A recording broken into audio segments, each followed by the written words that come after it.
Good evening and welcome to Cavan TV News and Views. I'd like to say thank you to Positive Age for the use of the studio here in Drummondley, Cavan. Well, one of the most serious topics of discussion and concern in Ireland at the moment is the rising cost of energy, gas, electricity and solid fuels. And that affects each and every one of us in the country. St. Patrick's Day parade this year, a businessman who was in the parade, he stopped his truck in front of the parade and he climbed the steps and he handed his protest or his demonstration to each one of the public representatives on the stage. I say, well done, Tommy Sheehan. Good evening. How are you? Very well, thank you very much. Tommy, everybody wants to know what was in those pages. What was on those pages? Well, we were going through a very, very bad patch with solid fuel and with energy cost. So we had a lot of power stations, we had two of them closed down, that are run by turf. So my protest was to open back up the bogs until this crisis is over, to power them stations and give us back our cheap electricity and stuff. And that's what it's all about. That's what the protest was all about. Actually, that's a point that is not very much in the media. You don't read much in the media about these stations being closed down. Now, the directive not to use our turf, that's coming from the EU. Yeah, it is, but there's a lot of turf coming in from the EU countries. We saw the German turf last winter, yeah, which I heard from the horse's mouth. My sister who burns it, it's likely, is it dearer? It's not dearer, it's a bit cheaper. And it's coming in from Germany, it's coming in from Poland, and it defies sense that here we are in a boggy country and we can't burn our own turf, and we're bringing it in from Germany. Yeah. Now today there were more revelations on the news this evening about they're trying to help us with the cost of living, and they've taken 4% off the price of gas, we'll say. Now, that's instead of 13% tax, it's going to go down to 9%. But give us the maths on that, Tommy. Well, the maths on that is 4% coming off of a normal standard size cylinder, gas cylinder, which is 11 kgs, is 140 coming off it.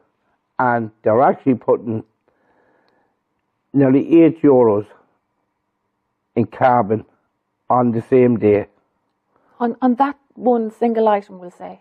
On the cylinder of gas? It's putting about €2 on the cylinder of gas the same day. Right. That's what they are. So the maths don't cancel out? The maths don't, I mean... So the 4 cent is not worth the paper it's written on? No, the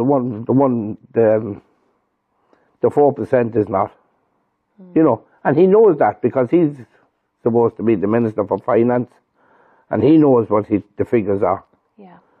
We're going through a rough time, Tommy. We're going through one of the most, the quickest rise in the cost of living. It's nearly 6.75 at the highest it's been in years. And it's hitting things that affect us in our everyday life. Electricity in the home, oil, heating oil. Solid fuels if you have that kind of a heating system, and of course to mention diesel and petrol for cars, and that affects each and every one of us.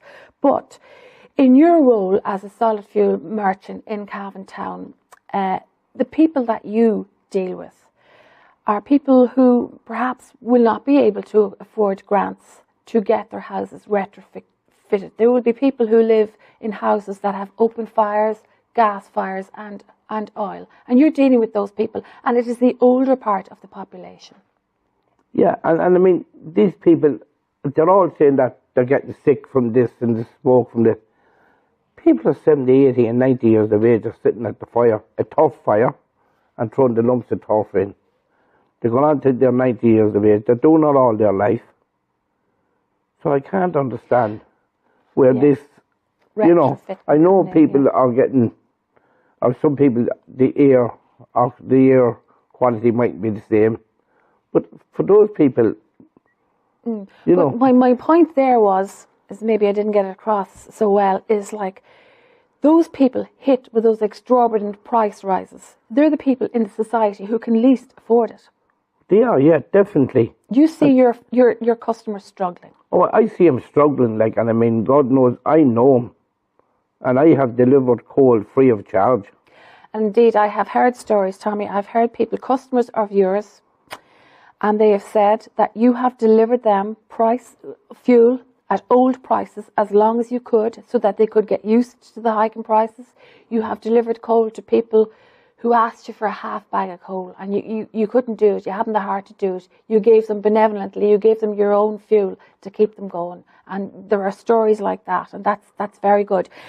And you've got a heart, and you see, and you probably see, you think this, you know, Eamon Ryan is probably heartless with this carbon tax.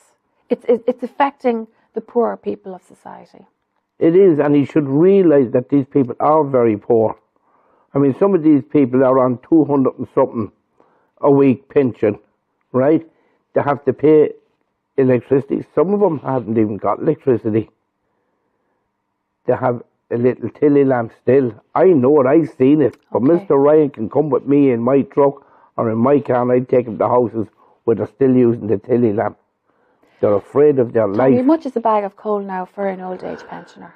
The cheapest bag of coal here in our shop at the moment is $21.50. How much would an old age pensioner living on his own, how much coal would he burn? And he's got the old house system and open fire. How much would he burn a week? He'd burn about a bag and a half, average, along with maybe two bales of briquettes.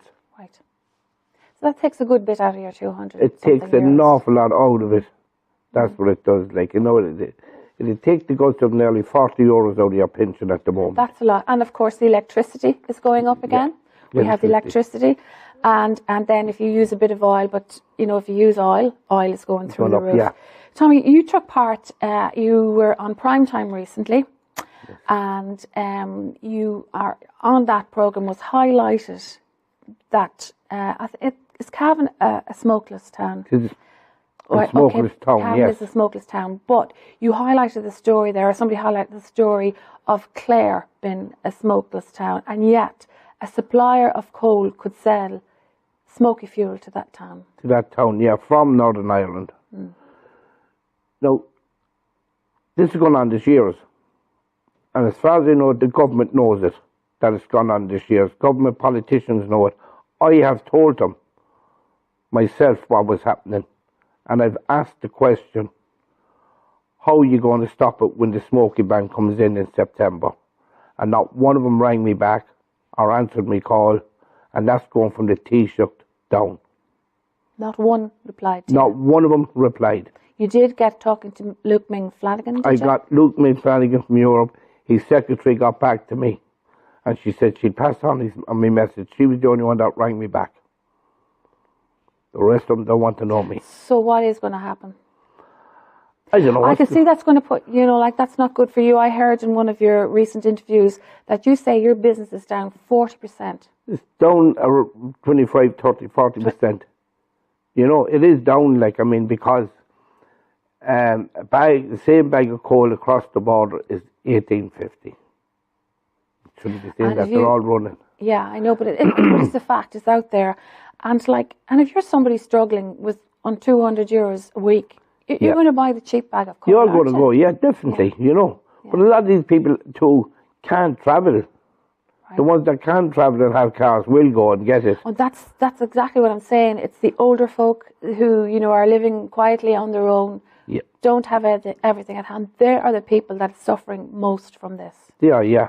They're suffering an awful lot because they can't travel to buy it. And, of course, they ring me, but I can't do nothing much, only try and keep it as low as I can. But you're very good as well, Tommy. You also you also do a bit of work with St. Vincent de Paul. Well, they do, they give me an awful lot of the contracts.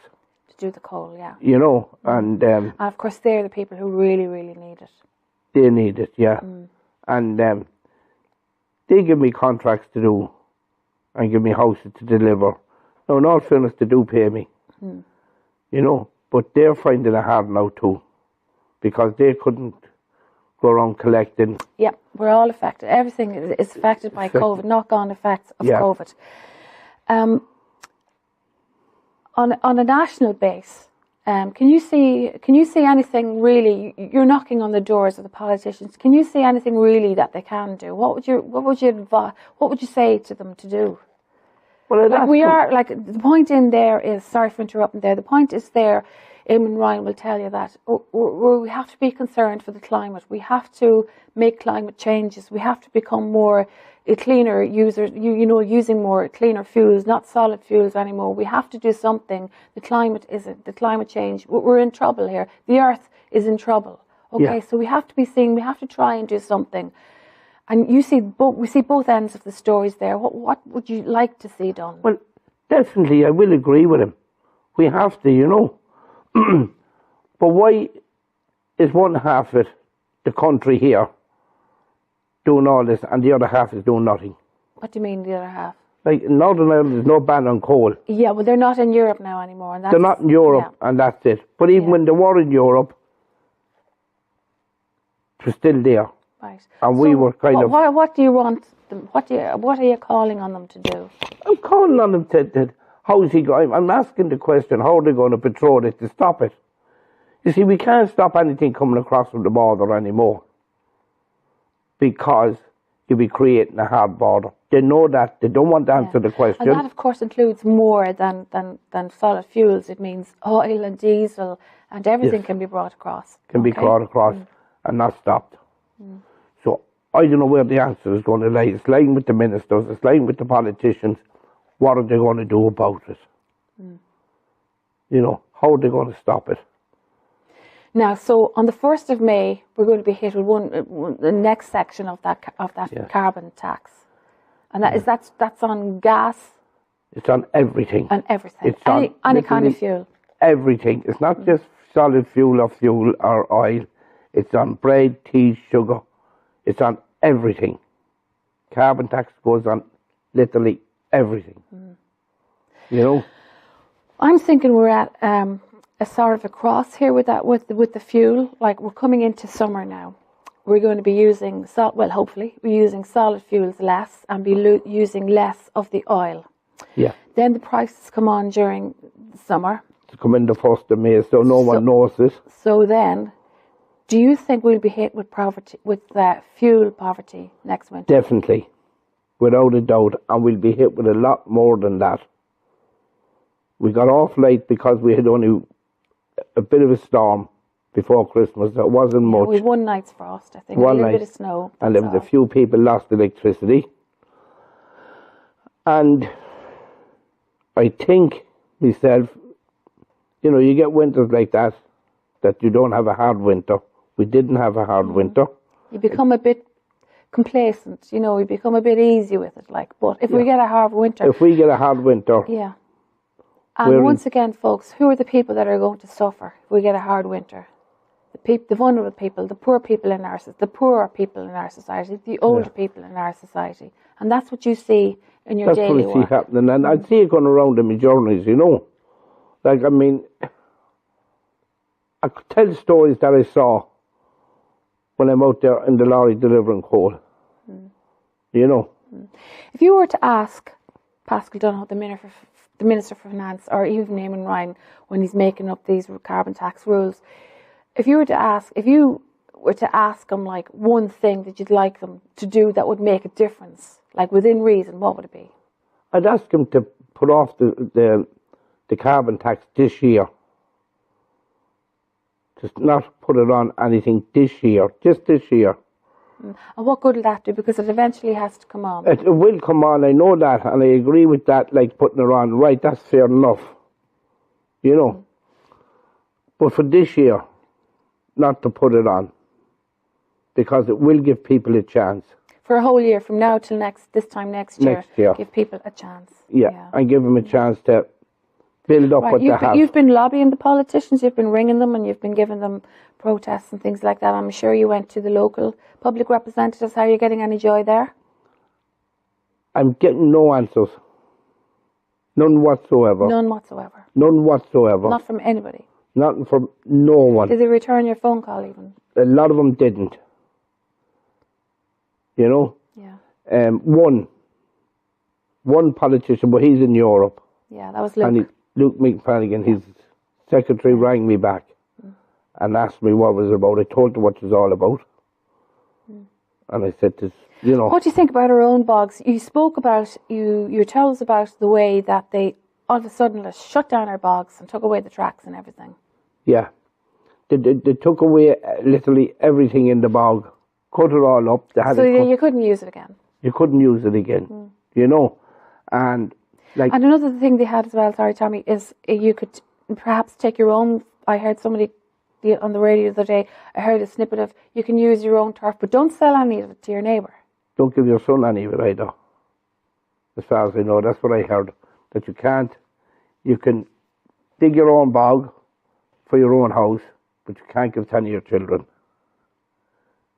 Doesn't make sense. It doesn't make sense under crazy rules, like some of the crazy rules we had during COVID. Yeah. I still see turf in sheds. I mean, sheds are full still. And I've often asked the question, and I say, they're going to ban this stuff. He says, I'll have enough of it, he says. For a few years. Yeah. For a few years, you know. Yeah. So, I mean, they're filling up their sheds left, right and centre, everywhere they go. Right, Tommy, all I can say is fair play to you, and I know you've been an advocate for this, for the unfairness in the taxes being paid in this, and I know you actually got to have a word with Enda Kenny a few years ago in the Farnham Hotel. That's on record. Still there, That's on record, so you've kept it up since then. Yeah. Just one last thing before we go, and thanks for coming in to us this evening after a hard day's work, but one last thing before you go. You know your customers well. And you'd be sort of one of the last, I suppose, businessmen who actually knows and cares about their customers.